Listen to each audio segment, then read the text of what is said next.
TV.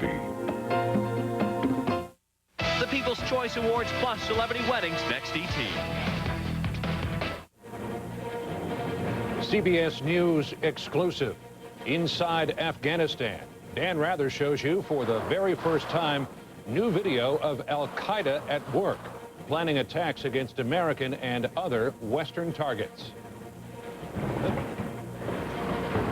The firefight in Kandahar. A U.S. Marine captures the scene on videotape. Cooking the books at Enron. How an auditor raised an early warning about a brewing scandal. And President Bush with a bruised cheek and a red face after a weekend painting spell.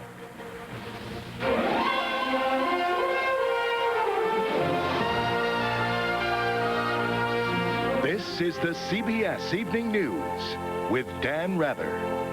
And good evening. Dan is on assignment tonight inside Afghanistan. I'm John Roberts. 30 more Al-Qaeda and Taliban fighters captured in Afghanistan were delivered today to the new detention facility at the U.S. Naval Base at Guantanamo Bay, Cuba, bringing the number of detainees there now to 50.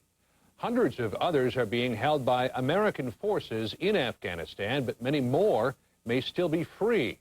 More on that now, plus exclusive new videotape obtained by the CBS News broadcast 60 Minutes 2. From Kabul, Afghanistan, here's Dan Rather. John, one of the hottest topics here in Afghanistan is just how many Taliban and Al-Qaeda fighters are still at large inside this vast country. The issue has been put into sharp focus by some remarkable exclusive videotape obtained by CBS News showing Al-Qaeda fighters before the Taliban's fall at an elaborate terrorist training site 30 miles north of Kabul. Here's a look at some of that footage. These are the foot soldiers of the Holy War. Their tactics and training revealed on tape as they prepared for terrorist operations. Their plans and training included assassinations of world leaders, attacks on motorcades, and hostage-taking. These tapes, obtained by CBS's 60 Minutes 2, tell another tale. They show the faces of Al-Qaeda members, men and at least one woman, driven by religious fanaticism with the will to kill. Al-Qaeda fighters have been the target of 48 hours of new continuous bombing by the B-52s, which have become so familiar in Afghan skies. Today, their specific target in the remote southeastern mountains was described as a sprawling cave and training complex believed to be a staging base for Taliban and Al-Qaeda trying to escape to Pakistan. Thing. This afternoon, I talked to a senior commander on the ground, Army General Gary Harrell, about the continuing bombing. But some people would be surprised that we still have B-52 strikes anywhere in the country. And there's this sense that, well, it's just a mop-up operation now. Yes, sir, it is. But with the sophisticated technology that we have, a B-52 strike is not the same B-52 strike that you would remember from, say, Vietnam. There are different techniques today, much more surgical, much more precise. This new bombing is taking place against the backdrop of continuing security problems here on the ground for President Hamid Karzai's interim government, specifically the difficulty of getting Afghan citizens with guns off the streets. Just a few hours ago, I talked to the new president about his new initiative to do just that. Can you muster public opinion behind this disarmament? The public opinion is ahead of us in this.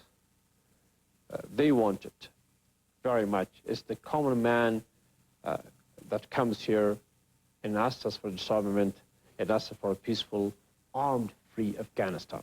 They never came to ask us for food. They never came to ask us for help or money. They came to ask us for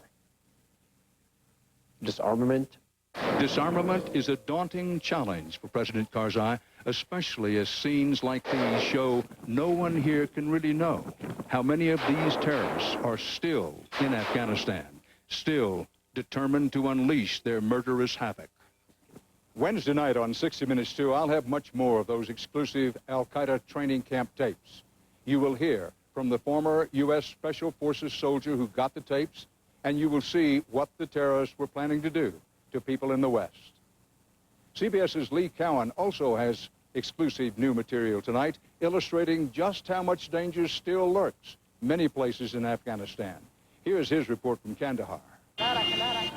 They could be cart pushers or street vendors, shopkeepers or sheep herders. It's estimated that some 5,000 Taliban continue to roam the streets of Kandahar, still armed and still determined to make a point. This home video obtained by CBS News was shot by a U.S. Marine during the most recent firefight with locals just last week. As many as 14 suspected Taliban or al-Qaeda members were able to slip past Afghan defenses to get within 300 yards of U.S. troops at Kandahar's airport. It wasn't until they popped up around the adobe buildings and started to engage us that we were able to hit them with our fire. For days now, the Marines have been rolling through local villages trying to prevent another attack, relying on tribal leaders to tell them whose guns to fear the most. Did anybody shoot? Yeah. The villages are always remote and in most cases partially abandoned, the perfect breeding ground for the hardiest of Taliban forces to try and regroup. But to do it, most agree they would need the help of the locals, the very same locals the U.S. depends on for help as well. Half the people out here could be Taliban, and they just decided not to be Taliban for the day, or you never know who they are, if they're friends or if they're not. The local forces have been more than willing to help, roaming the streets by day, patrolling unlit neighborhoods by night. But in a place where allegiances have changed so readily and so often, deciding who to trust is as complicated as the tribal loyalties are deep. Lee Cowan, CBS News, Kandahar. We'll have more exclusive reports from inside Afghanistan as the week goes on. Right now, John Roberts in New York with more of tonight's other news. John? Secretary of State Colin Powell leaves on a trip that will take him inside Afghanistan as well into its feuding neighbors, India and Pakistan. I spoke with the Secretary a short time ago, noting the recent combat death of an Army Green Beret. I asked Secretary Powell about his concern for the safety of other U.S. forces in Afghanistan. It's a dangerous place. It's been a dangerous place for many years, and it's not going to be cleaned up overnight. And I regret the loss of that wonderful soldier, and watched his family grieve over that loss. But that's the nature of this kind of conflict. And we will never be totally safe in a country like that, and there will still be risks to be taken. You're also traveling to India and Pakistan to try to dial back tensions there. President Musharraf of Pakistan, an important speech over the weekend, banning 5 Islamist groups, arresting 1,500 militants. Has he done enough? Is it now India's turn to make some move toward de-escalating the tensions? Well, he did give a very, very important speech, and he has taken action. I expect him to take more action. But do you believe that Musharraf has done enough, that India needs to show some good faith here? The Indians have to make the judgment as to when they move their forces, and I will point out to them what has transpired in recent days, and we'll have a discussion about this. So that's what I want to talk to them about, to see if we can find ways to go down this de-escalatory ladder. Is this analogous to the Israeli-Palestinian situation in that one group of terrorists, one act of terrorism could throw these two sides back to the brink of war again? I'm afraid that is the case. If you had another act of terror of the kind we saw in New Delhi last month, then everything can be escalated back up to a very dangerous level. Secretary Powell, thanks for your time. I know you're busy. Thank you.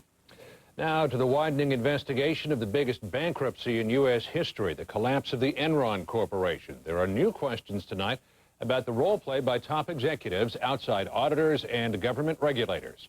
CBS News correspondent Cheryl Atkinson is on the case.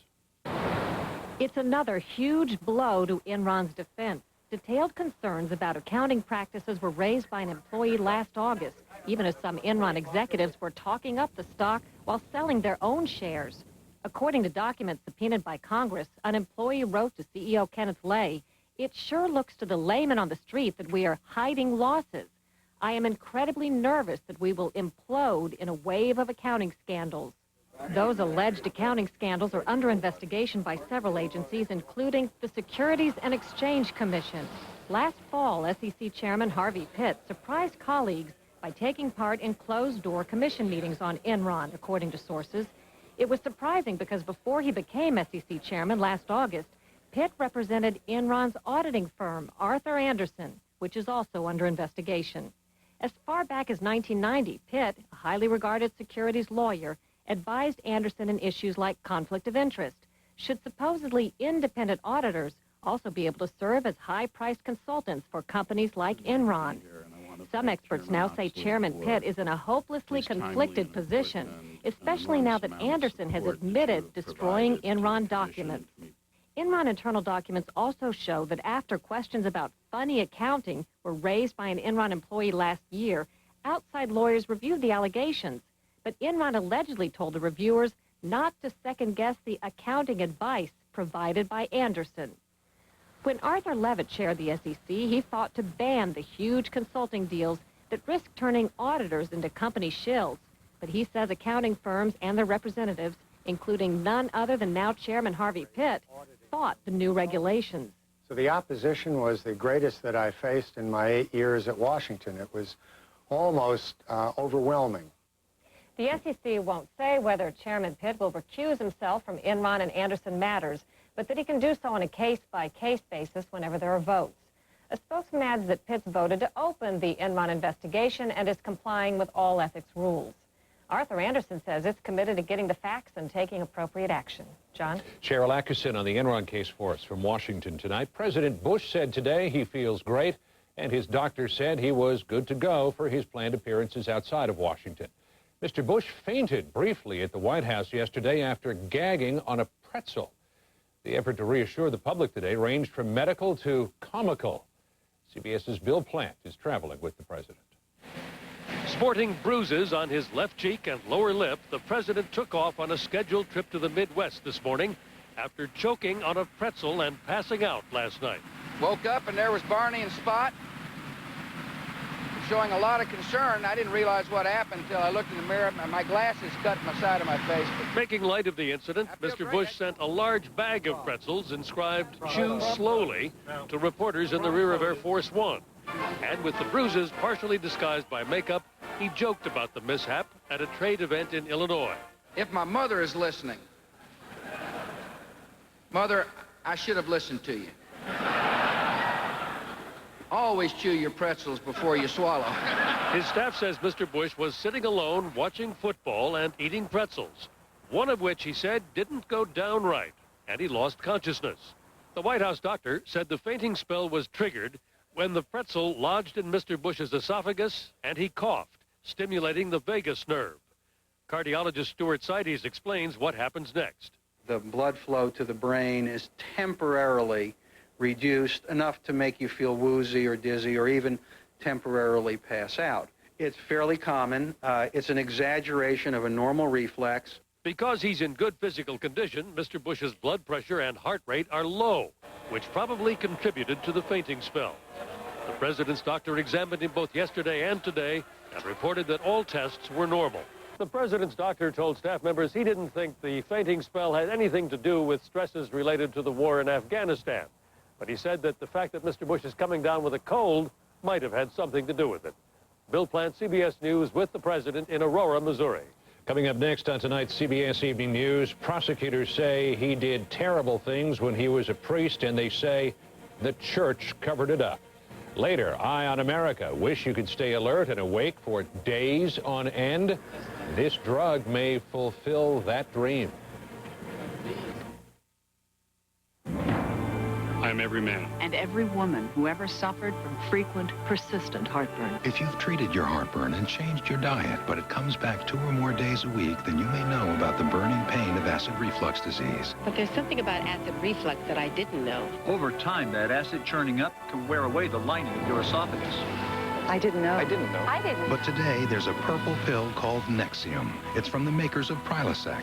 Just 1 prescription Nexium a day gives many people complete resolution of heartburn symptoms. That could mean complete heartburn relief. And importantly, Nexium is also proven to heal erosions in the esophagus caused by acid reflux. Only a doctor can determine if you have this damage. Other serious stomach conditions may still exist. The most common side effects of Nexium and Prilosec are headache, diarrhea, and abdominal pain. So talk to your doctor and call this number for more information and for a free trial certificate for Nexium. Relieve the heartburn, heal the damage. It's possible with today's purple pill called Nexium. I take care of myself. As a teacher, I know how important it is to learn as much as possible. So when I read that nearly 40% of women in their 60s have osteoporosis, I asked my doctor. Ask your doctor about a bone density test and if Fosamax once weekly is right for you. Fosamax is a non-hormonal tablet for the prevention and treatment of postmenopausal osteoporosis. And Fosamax is the only oral therapy proven to help build bone with a once-weekly option. You should not use Fosamax if you have certain disorders of the esophagus, are unable to stand or sit upright for 30 minutes, have severe kidney disease or low blood calcium. Use with caution if you have stomach or digestive problems. Stop taking Fosamax and tell your doctor if you develop new or worsening heartburn, difficult or painful swallowing, or chest pain, because these may be signs of serious upper digestive problems. Ask your doctor for more information about Fosamax once weekly, proven to help build bone. Sheila. Josh, let me in. It's the middle of the night. I'll be quiet. Please. Okay. Oh, thank you. I gotta have some of this. And our microwave's broke. Sometimes you gotta have the Mac. Kraft Easy Mac. For the hot, cheesy taste they love, get them the Mac. Sheila, this tastes so good. I'm glad you like it. Need a snack? Frustrated FBI and postal investigators are desperate for leads in the investigation of anthrax-filled letters sent through the U.S. mail. So sources tell CBS's Jim Stewart in Washington the government will announce later on this week it is doubling the reward for information to $2.5 million. A defrocked Roman Catholic priest went on trial today in Cambridge, Massachusetts, charged with one of what prosecutors say is more than 100 incidents of sexually molesting young boys. And as correspondent Byron Pitts reports, it's alleged a church cover-up helped the priest get away with it for decades. That man in the dark suit, say authorities, has an even darker past. John Gagan, now 66, took an oath once to save souls, but instead, say his alleged victims, Father John Gagan, Catholic priest, stole souls, ruined young lives. Evil, a wolf in sheep's clothing. Patrick McSorley, one of the 130 people who say over a 30-year span, Gagan, the smiling parish priest, molested, raped, or sodomized them when they were children. It's unexplainable how petrified I felt. McSorley was 12 when he says Father Gagan took him out for ice cream and molested him in a car. It's a secret the Catholic Church allegedly tried to keep quiet. According to court documents, Father Gagan admitted in therapy he was a pedophile. His supervisors were aware of it and transferred him to another parish, only to molest again. This has happened over and over and over again. Richard Seif, now a psychotherapist, is a retired Catholic priest who studies pedophiles. He points to the case of James Porter, another Catholic priest also based in Boston, who was also accused of molesting more than 100 children. Of those who allegedly knew of Father Gagan's appetite for young boys and authorized his transfer was Cardinal Bernard Law, who last week in an unprecedented move apologized. With all my heart, I wish to apologize once again for the harm done to victims of sexual abuse by priests. Law also announced the Archdiocese of Boston will now report all allegations of sexual assault to state authorities. The Catholic Church has already paid $10 million to settle several lawsuits involving Father Gagan, but faces at least 80 more. As for the accused, he's been kicked out of the priesthood. On trial for assaulting one child today, he goes on trial for raping another next month. Byron Pitts, CBS News, Cambridge. You're watching the CBS Evening News. Up next, Eye on America. A simulated flight is testing a real drug. It could help you stay alert without sleep.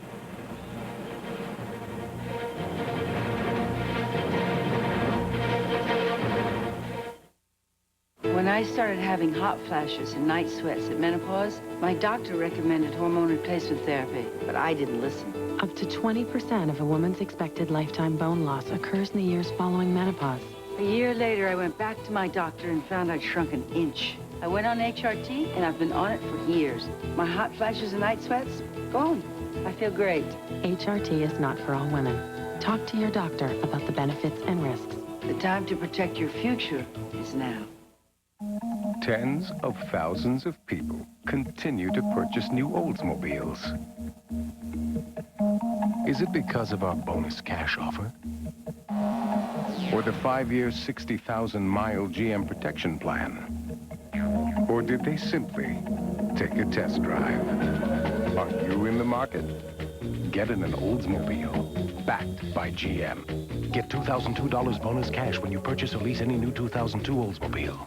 Maalox Max challenges Mylanta Supreme. Who neutralizes more acid? Maalox Max. Relieves pressure and bloating. Maalox Max. Comes in more great flavors. Maalox Max. 3 ways the right choice is Maalox Max. Agree or it's free. Diabetes. It's no joke at all. And Louisiana one night, paramedics came sticking me, to test my blood sugar. So I got to be punching my fingers, and this is all I got. These 10 here, this is it. I'm leaving the pain behind me. One Touch Ultra requires less blood, so you can test on your arm where it's less painful. The One Touch Ultra. I've been waiting for this for 10 years. It's a different kind of Fixodent with no artificial flavors or colors. It's Fixodent-free. Fixodent holds stronger, holds longer than any other free adhesive. Fixodent and forget it with Fixodent-free. Oh, tough day. Yeah. What you eating? Beef noodle soup. Condensed soup? I used to eat that too, back when I played with dolls. You're an adult now. There's a better taste of soup. New Progresso Beef and Mushroom has big chunks of tender steak, portobello mushrooms, pasta, and hearty vegetables, all with just the right seasonings. See the difference? This is better. See? And how about that tie? It's time to go to the better taste of Progresso. Almost everyone wishes that there were more hours in the day, and while that's not possible, researchers may have found a way to get more out of the hours we have. A new drug to help people stay alert for days without sleep and not feel tired, wired, or weird.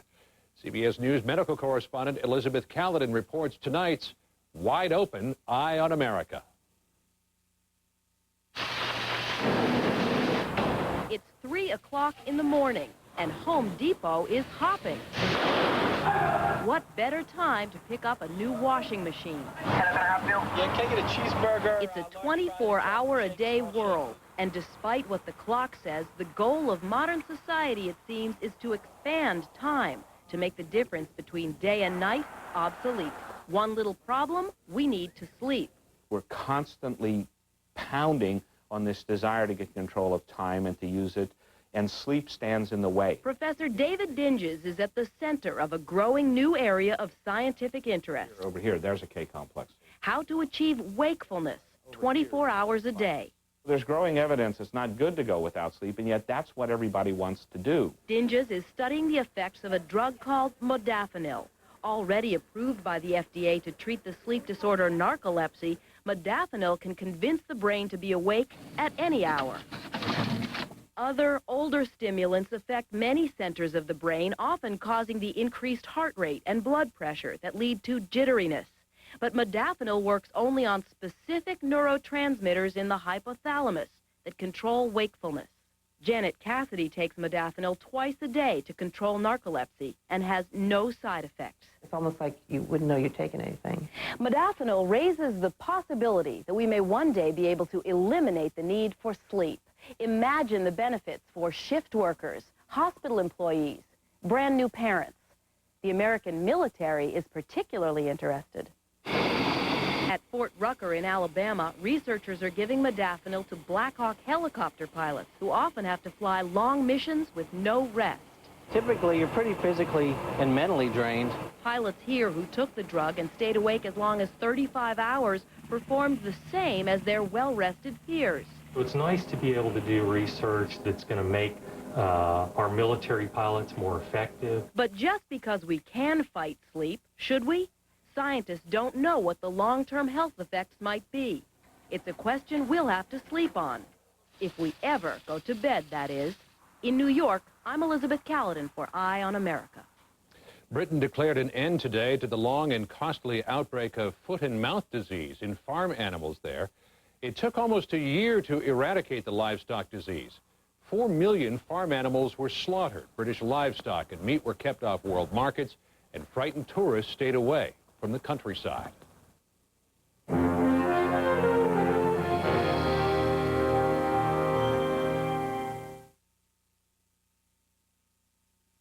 Why do I rent from Enterprise? For more cargo room. more people room, or more headroom. Enterprise.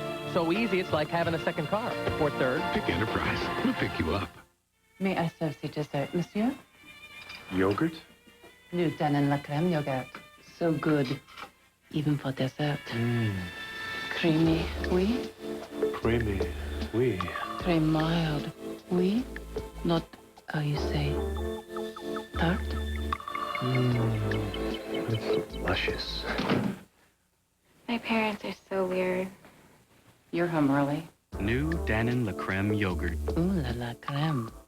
Tired of struggling down glass after glass of powdered fiber for regularity?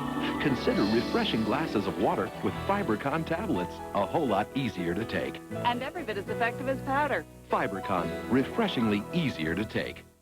Dearly beloved, we are gathered here today. Should have used Preparation H.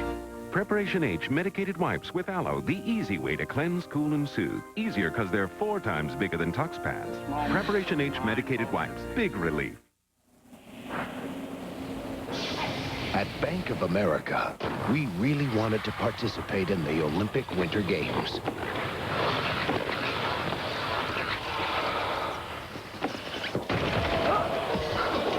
But in the end, we decided to support the real athletes and stick to the things we do best, like creating the country's largest network of ATMs, so you'll have access to your money at every turn.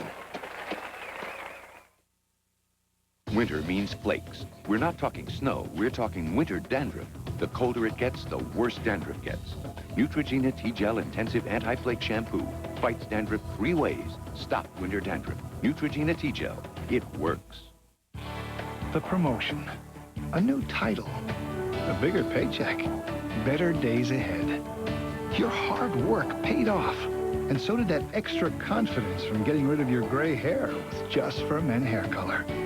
Its vitamin formula rejuvenates your hair and energizes you with a natural look in 5 easy minutes. When you feel confident, it shows. Just for Men, the Rejuvenator. At the top of the hour, the latest on the capture of Christian Longo, how the FBI got their man, and when will Longo be coming to Oregon to face murder charges? At 6. We want to take a moment now to tell you about some of the stories that we'll have for you later on in the week on the CBS Evening News. How safe is your pension? We'll have some answers. Still no cure, but we'll tell you about the latest treatments for the common cold. And got milk? There's a debate now over how much of it you should drink. And finally, tonight, our evening news endnotes. Gregorio Fuentes was the captain of a fishing boat in Cuba back in the 1930s. Unremarkable, except that the owner of the boat was Ernest Hemingway. Fuentes, who inspired the Hemingway classic The Old Man in the Sea, has died at the age of 104. The U.S. Marines this week are phasing out their old camouflage outfits and phasing in a new high-tech design. Color's the same, but the pattern is smaller. A collection of tiny squares like the pixels in a computer photograph. And it's Fox versus the U.S. Supreme Court. The Fox got into the underground of the court complex over the weekend. Fox hunters were called in, but 2 hounds and a terrier couldn't find it. Humane traps have been set. The suspect remains at large. Tally-ho. And that's the CBS Evening News for this Monday. For Dan Rather, I'm John Roberts, CBS News in New York. Thanks for joining us. Have a good night. For news 24 hours a day, CBS.com on the Internet and on our interactive partner, America Online at keyword CBS News.